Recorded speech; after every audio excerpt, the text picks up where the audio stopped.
Magandang gabi po sa ating lahat.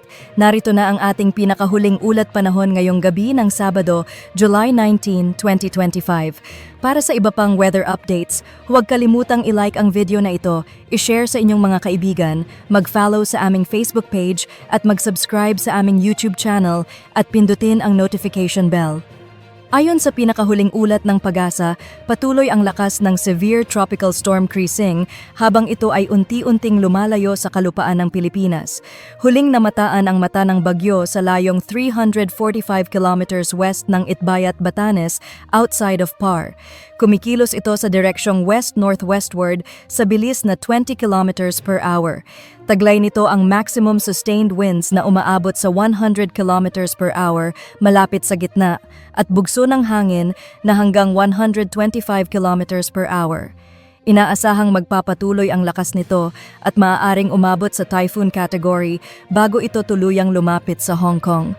At sa heavy rainfall outlook, bagamat nasa labas na ng PAR si Krising, patuloy itong pinapalakas ang southwest monsoon or hanging habagat.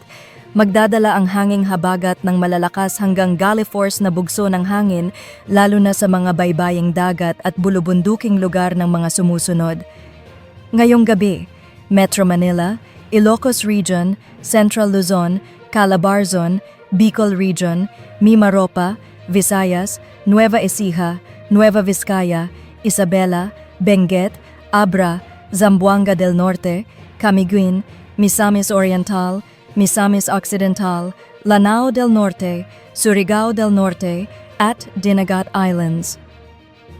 Bukas, July 20, Metro Manila, Ilocos Region, Cordillera Administrative Region, Cagayan Valley, Central Luzon, Calabarzon, Mimaropa, Bicol Region, Visayas, at Zamboanga del Norte.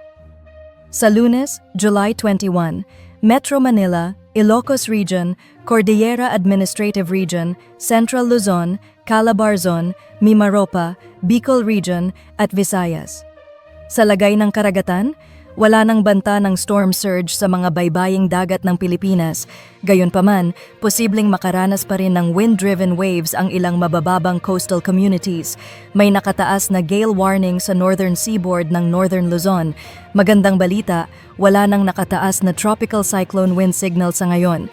At iyan po ang kabuuan ng ating ulat panahon ngayong gabi ng Sabado. Patuloy po tayong maging mapagmatyag sa mga posibleng pagbabago sa lagay ng panahon. Para sa karagdagang balita, huwag kalimutang i-like ang video, i-share ito sa inyong mga kakilala, mag-follow sa aming FB page at mag-subscribe sa aming YouTube channel at pindutin ang notification bell. Maging alerto at ligtas po tayong lahat.